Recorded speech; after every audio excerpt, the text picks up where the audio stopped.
సంవత్సరాల తరబడి ఎన్ని మందులు వాడినా మీ మోకాల నొప్పులు తగ్గట్లేదా? ప్రాణ పెయిన్ క్లినిక్ లో అత్యాధునిక చికిత్స. ప్రపోజ్ చేసాడా, ప్రేమించుకున్నారా?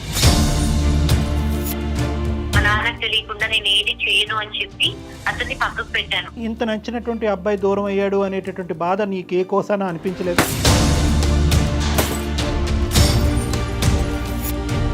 ప్రేమగా నటించాడా, నిజంగా ప్రేమించేవాడా? చెప్పేశాను డాక్టర్ ప్రతిదీ.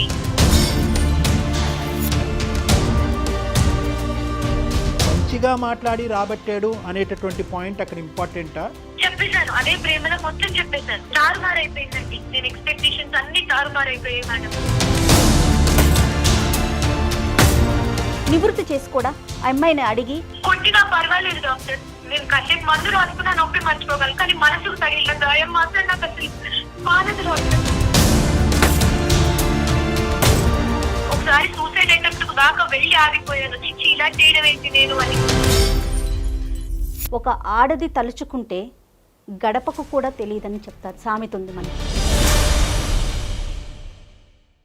వెల్కమ్ టు అందమైన జీవితం. నమస్తే డాక్టర్ గారు. మెయిల్ ఒకటి వచ్చిందండి, నేను నైటే చూశాను, మీకు బ్రీఫ్గా చెప్తానండి, తర్వాత మనం కాలర్తో మాట్లాడదాము. అమ్మాయి పేరు విజయలక్ష్మి, మనకి వరంగల్ నుంచి మెయిల్ చేసింది. అగ్రకులంలో పుట్టిన అమ్మాయి అండి. మ్యారేజ్ అయింది, ఒక బాబు, 5 సంవత్సరాల బాబున్నాడు. ఒక సెన్సిటివ్ విషయం కళ్యాణ్ గారు, అంటే ఇలాంటి విషయాలకు కూడా సమస్యలు వస్తున్నాయా అనే విషయం నాకు అనిపించింది అనమాట. సో డెఫినెట్గా ఒకసారి మనం ఆమెతో మాట్లాడదామండి. బ్రీఫ్గా నేను చెప్పాను, మిగతాదంతా తన మాట ద్వారా విందాం మనం. తప్పకుండా కాల్ చేయండి ప్లీజ్.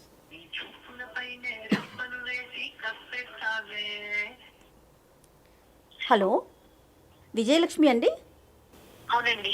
నేను సుమన్ టీవీ అందమైన జీవితం ప్రోగ్రామ్ నుంచి కాల్ చేస్తున్నానండి. నాతో పాటు డాక్టర్ గారు కూడా ఉన్నారు, మాట్లాడొచ్చా మీతో? మేడం చెప్పండి మేడం. అమ్మా నమస్తే. విజయ కదమ్మా? విజయలక్ష్మి. అవును సార్, నమస్తే సార్, నా పేరు విజయలక్ష్మి అండి. డాక్టర్ గారు, అసలు నా సమస్య ఎంత విచిత్రమైన సమస్య అంటే డాక్టర్ గారు, బయట ప్రపంచాన్ని నమ్మలేం సరే, ఇంట్లో మనిషిని కూడా నమ్మలేని పరిస్థితిలో నేను మెయిల్ చేయడం జరిగింది డాక్టర్ గారు. సో నేనేంటంటే మదర్ లేకుండా పెరిగిన చైల్డ్ అన్నమాట. నా తర్వాత చెల్లెలు ఉంది. మా డాడీ నానమ్మ అండర్ లో నేను పెరిగాను. నేను చిన్నప్పుడే, నాకు 7-8 ఇయర్స్ ఉన్నప్పుడే మమ్మీ డాడీ సమ్ డిస్ప్యూట్స్ తో వాళ్ళు దూరం అయిపోయారు. అప్పటి నుంచి డాడీ దేంతో దూరం అయ్యారు? వాళ్ళకి ఇంకా క్లాషెస్, వాళ్ళ మధ్యనే సరిగ్గా మ్యూచువల్ గా సరిగ్గా లేక క్లాషెస్ వచ్చి దూరం ఉంటున్నారు వాళ్ళు. ఓకేనమ్మా, విడిపోలేదు అంటే డైవర్స్ అవ్వలేదు కానీ దూరంగా ఉంటుంది. అఫీషియల్ డైవర్స్ అవ్వలేదు డాక్టర్. సో అలా పెరిగిన సిచ్యువేషన్ లో నన్ను చాలా జాగ్రత్తగా, అంటే రెస్ట్రిక్టెడ్ గా, అమ్మ లేదు కదా జాగ్రత్తగా అన్నట్టుగా పెంచుకొచ్చారు. సో అయిపోయింది, నేను మంచి మెరిట్ స్టూడెంట్ ని, కాలేజ్ లో టాప్, క్యాంపస్ లో రిక్రూట్ అయిపోయాను, జాబ్ చేసుకుంటున్నాను డాక్టర్. ఇంకా మా ఫాదర్ ఏమనుకున్నారో ఏంటో, ఇంకా ఒక అమ్మాయికి పెళ్లి చేసేద్దామనే థాట్ లో ఆయన ఉన్నారు. ఇంటికి పెద్ద నేనే, సరే సంబంధాలు చూడటము చేయడము అన్ని చేస్తున్నారు. ఈ మ్యాచ్ వచ్చింది డాక్టర్ నాకు, మా హస్బెండ్ ది. జాబ్ లో ఉన్నప్పుడే నేను మ్యాచ్ వచ్చింది. ఇంకా ఓకే, సెటిల్ అయ్యాను కదా, నేను మా నాన్న వాళ్ళని కూడా చూసుకోవచ్చు, నాకు ఒక ఫ్యామిలీ అవుతుంది అని ఒక థాట్ తోటి పెళ్లికి ఒప్పుకున్నాను. సేమ్ 2016 లోనే మ్యారేజ్ కూడా అయిపోయింది. ఆయన అప్పుడు అసలు ఎంత బాగా మాట్లాడారంటే, నీ మనసులో ఉన్నవన్నీ నాకు చెప్పు, మన ఇద్దరి మధ్య ఎలాంటి ట్రాన్స్పరెన్సీ ఉండకూడదు, రేపన్న రోజున ఎవరు థర్డ్ పర్సన్ మనకి రాకూడదు అని చెప్పి ఎంత బాధ్యతగా మాట్లాడి కూర్చోబెట్టారు. ఆయన ప్రేమకి నిజంగా నేనైతే మా నాన్న తర్వాత ఎక్స్పెక్ట్ చేస్తున్నాను డాక్టర్ ఆయన్ని. అలాంటి సిచ్యువేషన్ లో నా బాధలని చెప్పమని అడిగేసరికి ఇన్ని రోజులు తల్లి లేకుండా పెరిగి చెప్పేసుకున్నా అన్ని చక్కగా. చిన్నప్పటి నుంచి నేను ఎలా పెరిగాను ఏంటి, అమ్మా నాన్న చిన్నప్పటి నుంచే నీ చిన్నతనం నుంచే విడిపోయి దూరంగా ఉంటున్నారు, నువ్వు ఒంటరిగా నాన్నతో పాటే పెరిగావు అనేటటువంటి అంశం అయితే కనుక పెళ్లికి ముందే తెలుసు అతనికి. అదంతా తెలుసు.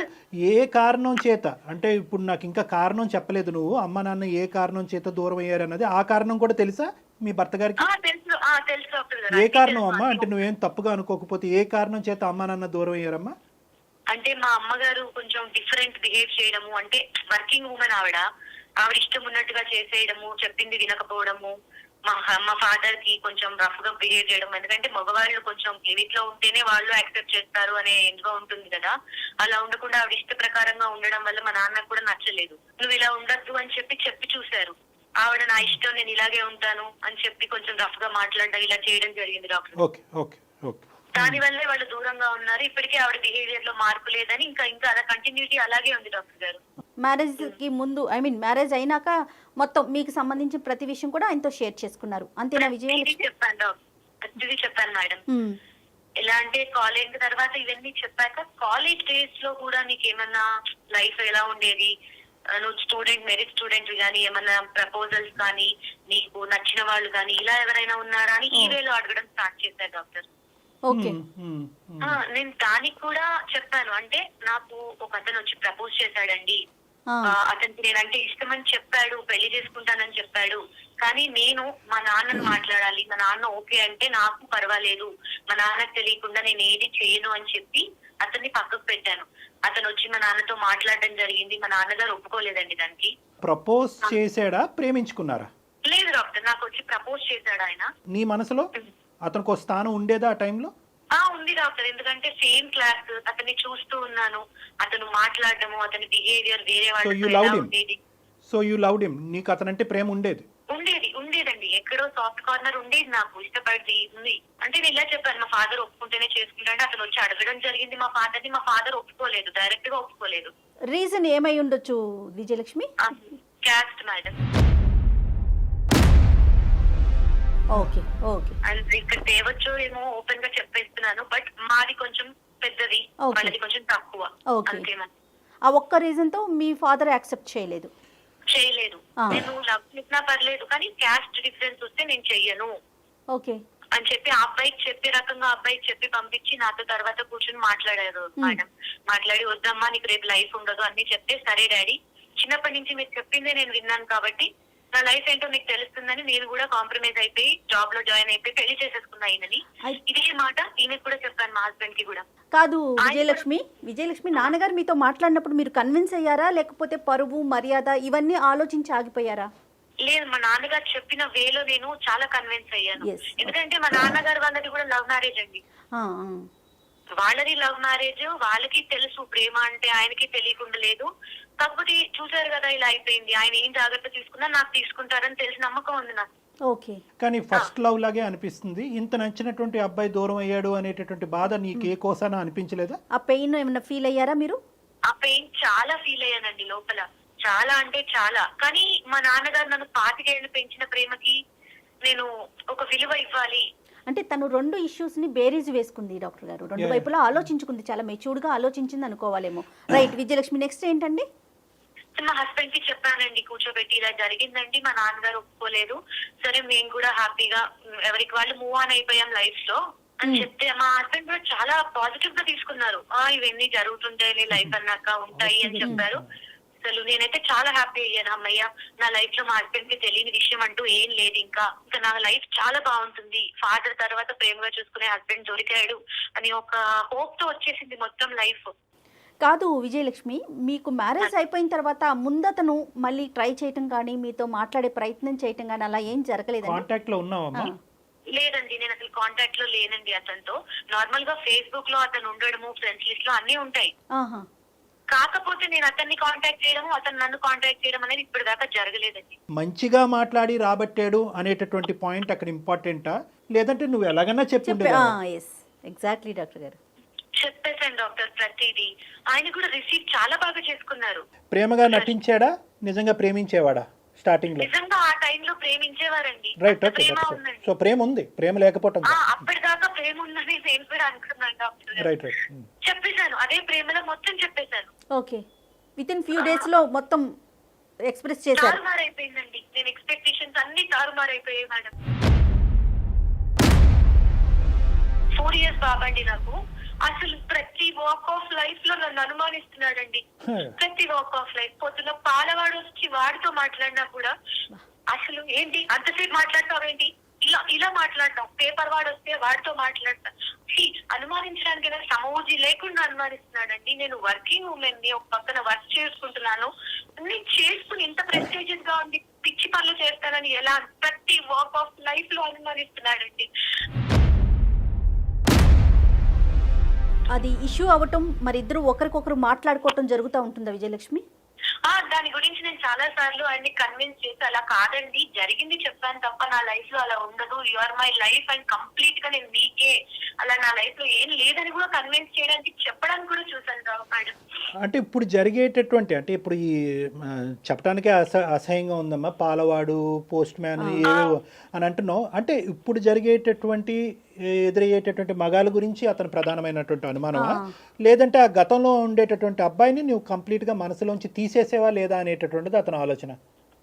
అలా పోనీ నన్ను ఓపెన్ గా అడగాలి కదా డాక్టర్. ఇప్పుడు నీకు లైఫ్ లో జరిగే ఏమన్నా ఉన్నాయా, క్లీన్ హ్యాపీగా ఉన్నావా మొత్తం నాతో అని చెప్పి ఆయన స్పేర్ చేసి టైం మాట్లాడాలి డాక్టర్. అలా కూడా మాట్లాడరు ఆయన నాతో. He doesn't give a chance for communication. ఓకేనమ్మా, అలా కూడా మాట్లాడరు. ఇంకా నన్ను చాలా వెక్స్ అయిపోయారు. ఇప్పుడు నాకు 4 years బాబు డాక్టర్, అతను కూడా అబ్బాయి.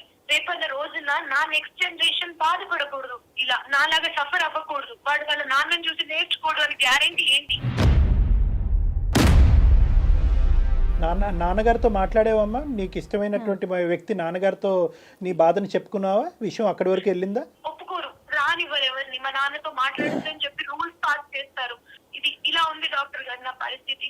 అంటే మీ ఫాదర్తో కానీ సిస్టర్తో కానీ అంటే మీ ఫ్యామిలీతో మీకు ఇంకా రిలేషన్ లేదా విజయలక్ష్మి?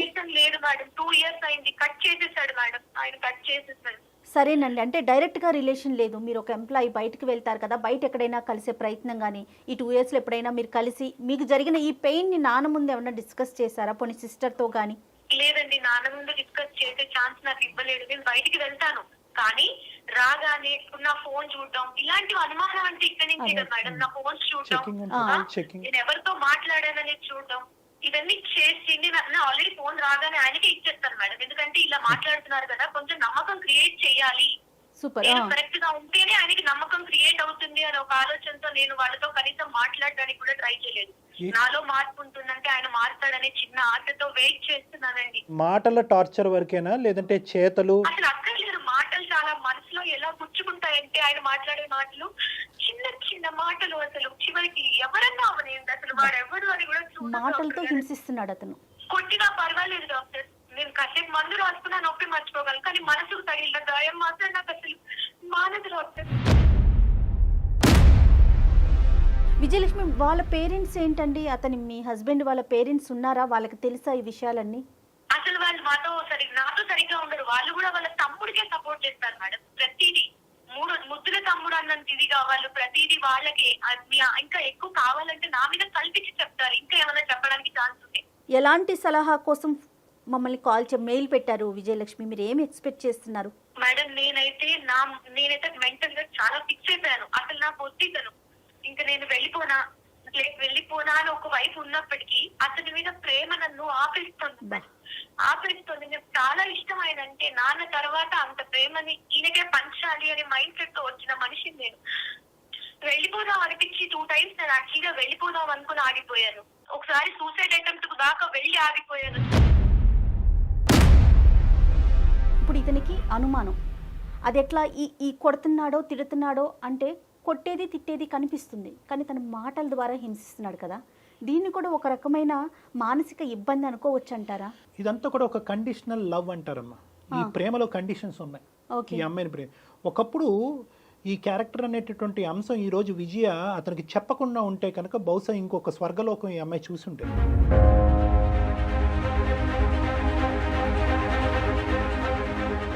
అతను కూడా అటువైపు నుంచి ఒక ఫిక్స్డ్ ఐడియాతో ఈ మ్యారేజ్లోకి వచ్చాడు. ఏంటంటే కనుక నాకు వచ్చేటటువంటి భార్య పెళ్లికి ముందు కానీ పెళ్లి తర్వాత కానీ పూర్తిగా నా మనిషి అయి ఉండాలి, నాకు తప్ప ఎవరికీ సంబంధించినటువంటి వ్యక్తి అయి ఉండకూడదు అనే ఫిక్స్డ్ ఐడియాతో వచ్చాడు. ఈ ఫిక్స్డ్ ఐడియా దగ్గర నుంచే ఈ ఫిక్స్డ్ అనుమానం అన్న స్టార్ట్ అవుతుంది. ఇప్పుడు ఈ అమ్మాయి అంటే అసలు ఆ విషయం చెప్పకపోతే అతని బిహేవియర్ ప్రకారం మంచిగానే ఉండేవాడు అంటారా? కానీ ఇక్కడ ఏంటంటే catch-22 సిచ్యువేషన్ అంటారు దీన్ని. అంటే చాలా డిఫికల్ట్. నీకు ఎదురుగా కూర్చునే 10 రోజుల క్రితం పరిచయమైనటువంటి ఒక వ్యక్తి యొక్క మనస్తత్వం పూర్తిగా తెలియకుండా అతను ప్రేమగా మాట్లాడాడు, మంచిగా మాట్లాడాడు అని చెప్పి నువ్వు కథంతా విప్పి అతనికి చెప్పటం అయిపోయినటువంటి కథ. ఇప్పుడు నా మనసులో లేదు, ఆ ప్రేమ అనేటటువంటిది నేను అక్కడ ఆపేశాను అనేటటువంటి కథను ఇప్పుడు నీ భర్తకి చెప్పటం వల్ల నువ్వు కొత్తగా నీ జీవితంలో హింస అనేటటువంటి అంశానికి ఒక తావునిస్తున్నావా అనేటటువంటి ప్రశ్నని నేను వాళ్ళకి సహజంగా అడుగుతా. సో ఇక్కడ విజయ డైలమా కూడా అంతే. విజయ డైలమా ఇక్కడ ఏమైంది, అరే చెప్పేసేయాలి, భర్తే కదా ఇంత ప్రేమగా మాట్లాడుతున్నాడు, తండ్రి తర్వాత ఇంత ప్రేమని ఇచ్చినటువంటి వ్యక్తి ఇతనిలాగే అనిపిస్తున్నాడు, నేను అదే ప్రేమను అతనికి ఇవ్వాలి, కాబట్టి మా ప్రేమ స్వచ్ఛంగా ఉండాలంటే మనసు విప్పి నేను మాట్లాడాలని ఈ అమ్మాయి చెప్పేసి. ఇక్కడ మళ్ళీ మనం విజయతో మాట్లాడిన దాని ప్రకారం అతని వైపు నుంచి అతను ఏమీ చెప్పలేదు. బహుశా ఉన్నాయో లేవో అది తర్వాత విషయం, బట్ తిను మాత్రం నేను చాలా ట్రాన్స్పరెన్సీగా ఉండాలి అని జరిగిన విషయం జరిగినట్టు పూసగుచ్చి చెప్పింది. ఎస్పెషలీ నా ఉద్దేశం ఏంటంటే అవతల మనిషి యొక్క పూర్తిగా అంటే మీరు ఇంతకుముందు ప్రేమించినటువంటిది ప్రేమించి పెళ్లి చేసుకున్నటువంటి వ్యక్తి అంటే కనుక ఆ కథ డిఫరెంట్. ఫస్ట్ టైం మీకు పరిచయమైనటువంటి వ్యక్తి మీ ఇమ్మెచ్యూరిటీ వల్ల అవనియండి, ఇంకో స్థాయి వల్ల అవనియండి, ఆ వ్యక్తిని పూర్తిగా స్టడీ చేయకుండా ఇటువంటి క్రిటికల్ అంశం వేరే అంశాలు వద్దు. అంటే వేరే అంశాలు అంటే రెండు సార్లు ఎంగేజ్మెంట్ అయింది, 2 సార్లు ఎంగేజ్మెంట్ క్యాన్సిల్ అయింది, లేదంటే చిన్నప్పుడు మా బావ నన్ను పెళ్లి చేసుకోవాలని అనుకున్నాడు కానీ అది కుదరలేదు, ఇలాంటి అంశాలు ఓకే. కానీ ప్రేమ, కాలేజీలో ఉన్నాము, అతను నన్ను లవ్ చేశాడని చెప్పి మీరు తర్వాత ఎన్ని విధాలుగా మాడిఫై చేసినా కూడా ఈ రోజుకి కూడా మీ భర్త గారి మనసులో ఏంటంటే మీరు చెప్పినటువంటి కథాంశం అనేటటువంటిది పూర్తిగా 10% కూడా అతను నమ్మట్లేదు. బహుశా ఇప్పటికీ కూడా నీ మనసులో అతను ఉన్నాడేమో, అతను ఉండటం వల్లే నీ ప్రవర్తన అనేటటువంటిది కంప్లీట్గా ఈ 5 సంవత్సరాలు నీ కొడుకు పుట్టిన తర్వాత కానీ పుట్టక ముందు కానీ కంప్లీట్గా అతని మనసులో నీ క్యారెక్టర్ని అసాసినేట్ చేసేసాడు అతను. నీకు అప్పుడు ఉన్నాడు ఆ మనిషి నీ మనసులో, ఇప్పుడు కూడా ఉన్నాడు. కేవలం మీ నాన్నగారు ఒప్పుకోకపోవటం వల్ల నువ్వు దూరంగా ఉన్నావు. కానీ ఈ రోజు ఒప్పుకుని ఉంటే కనుక అదే ప్రేమ పదిలంగా ఉండేది, అతన్నే పెళ్లి చేసుకునే దానివి కదా. కాబట్టి అతని ఈక్వేషన్ ఏంటంటే చెప్తున్నాను, అనుమానం పడేటటువంటి భర్త యొక్క ఈక్వేషన్ ఎలా ఉంటుందంటే కనుక మనసులో అతన్ని పెట్టుకుని ప్రేమించేది అతను, పెళ్లి చేసుకునేది నన్ను, కాబట్టి నాతో పాటు ఈ ప్రయాణం అనేటటువంటిది ఎప్పుడూ కూడా అనుమానాస్పదంగానే ఉంటుంది, డౌట్ఫుల్గానే ఉంటుంది అనేటటువంటి ఆలోచన శైలిలో మీ భర్త ఉన్నాడు. అలాంటి హస్బెండ్ కదా నివృత్తి చేసుకోడా ఆ అమ్మాయిని అడిగి నువ్వెందుకు ఇట్లా చేస్తున్నావు, ఒకవేళ నువ్వు అతనితో మాట్లాడుతున్నావా, ఏం జరుగుతోంది అని అడగరా డాక్టర్ గారు? ఇంకా అదే వేలో తనకి ఎక్కడ తోస్తే అక్కడ ఎవరితో పడితే వాటితో లింక్ చేసి మాట్లాడేటమేనా? ఇక్కడ చూసారా మేడం, ఇక్కడ చాలా విజయ చెప్పేటటువంటి అంశంలో తను she ready to give a clarity. ఈ రోజుల్లో ఉండేటటువంటి ఉద్యోగం చేసుకుని బ్రాడ్ మైండెడ్గా ఉండేటటువంటి ఆడపిల్లలు నమ్మితే నన్ను నమ్ము, నేను నీ క్లారిటీ ఇచ్చేది ఏంటి అనేటటువంటి వాళ్ళు ఉన్నారు. పాపం ఈ అమ్మాయి ఏంటంటే ఆ పిల్లోడు గురించో లేదంటే చేసుకున్నటువంటి పెళ్లి గురించో లేదంటే వెనకనున్న చెల్లి గురించో తండ్రి మీద గౌరవం గురించో లేదంటే తల్లిదండ్రులు అలా విడిపోయారు అనేటటువంటి ఆలోచనతో ఈ రోజు కూడా అమ్మాయి she's trying her best to explain to her husband, explain చేయడానికి ప్రయత్నం చేస్తుంది. కానీ ఇక్కడ ఒక చిన్న యాంగిల్ చూడండి, వినటానికి అతను రెడీగా లేడు. ఎందుకంటే కనుక ఆల్రెడీ అతని ఆలోచన శైలి అనేటటువంటిది ఫిక్స్డ్ ఐడియా వేరు. ఐడియా అంటే కనుక ఇలా జరిగి ఉండొచ్చా అనేటటువంటిది ఐడియాని చాలా ఈజీగా ఎదురుగా ఉండేటటువంటి వ్యక్తి ఎక్స్ప్లెయిన్ చేయడానికి ఐడియా ఉండేటటువంటి వాళ్ళు అవకాశం వస్తుంది. ఫిక్స్డ్ ఐడియా ఉండేవాళ్ళు అంటే ఖచ్చితంగా నా భార్య తప్పు చేస్తుంది, నా భార్య ఈ యాంగిల్లోనే వెళ్తుంది అనేటటువంటి నమ్మకం నా ఉంది, నేను చెక్ చేసి మా భార్యని జాగ్రత్తగా పెట్టుకోవటం తప్ప ఇంకో దారి లేదు అనేటటువంటి వాళ్ళు ఫిక్స్డ్ ఐడియా ఉండేటటువంటి వాళ్ళు భార్య మాట వినరు, పంచాయతీ మాట వినరు, పెద్దలు వచ్చి చెప్తే వినరు, మాగోటి కౌన్సిలింగ్ చేసినా కూడా వినేటటువంటి దానికి అవకాశం ఉండదు. ఎందుకంటే ఈ అనుమానం 5 రోజులు కాదు, 5 వారాలు కాదు, 5 నెలలు కాదు, 5 సంవత్సరాలు బట్టుంది. సో కాబట్టి ఇది బాగా నాటుకుపోయినటువంటి ఒక అనుమాన స్థాయికి ఇది వెళ్ళిపోయింది. అయితే ఈ సందర్భంలో చెప్పొచ్చో చెప్పకూడదో మనకు తెలిసిన సామెత, ఒక ఆడది తలుచుకుంటే గడపకు కూడా తెలియదని చెప్తారు, సామెత ఉంది మనకి. విజయలక్ష్మికి మరి మీరు ఇచ్చే సలహా ఏంటండి? ఇందాక సార్ అన్న దాంట్లో అంటే తను మార్చుకోవాలని ప్రయత్నం చేస్తున్నారు అంటే నన్ను నా గురించి పెళ్లికి ముందు ఎంక్వైరీ చేసుకున్నారండి చుట్టుపక్కల. ఓకే, అంటే ఎంక్వైరీ చేసి ఎప్పుడు నెగిటివ్ గా చెప్పలేదండి అక్కడ. అంటే ఇక్కడ ఈ యాంగిల్ కూడా నేను చెప్తాను విజయమ్మ, జాగ్రత్తగా విను. ఇంతమందిని ఎంక్వైరీ చేసినా కూడా బయటపడినటువంటి అంశం నువ్వు కొనసాగించావు అంటే కనుక ఎంత సీక్రెట్గా ఆ అబ్బాయిని ప్రేమించి ఉంటావు, ఎంతమంది కళ్ళగప్పి నువ్వు ఈ ప్రేమాయణం కొనసాగించే ఉంటావు అనే యాంగిల్లో మీ భర్త ఆలోచిస్తున్నాడు. అంటే నెగిటివ్గా థింక్ చేసేటటువంటి వ్యక్తి యొక్క మైండ్ సెట్ ఎలా ఉంటుందంటే, మీ ఇంటి చుట్టూరు 10 మందిని కాదు, మీ ఇంటి చుట్టూరు ఉండే 100 మందిని, మీ ఆఫీస్లోని మీ కాలేజీలో అందరినీ కనుక్కున్నా కూడా వాళ్ళందరూ చెప్పేటటువంటి మాట ఒక ఎత్తు, నీ నోట్లోంచి వినిపించేటటువంటి మాట ఒక ఎత్తు అనమాట. అంటే తను రిసీవ్ చేసుకోవడం తన కోణంలోనే రిసీవ్ చేసుకుంటాడు. అది మాడిఫైడ్, అది ఆల్రెడీ ఏంటంటే ఆ మౌల్డ్ అయిపోయింది ఆ బ్రెయిన్. నా భార్య నేను తప్ప ఎవరు ఉండకూడదు అనేటటువంటి మౌల్డ్ అయినటువంటి బ్రెయిన్లో అనుమానం రావడానికి 100కి 100 పాళ్ళు అవకాశం ఉంటుందమ్మా. అయితే అమ్మా బయట తిరగలేదు, ఎక్కడ తిరగలేదు.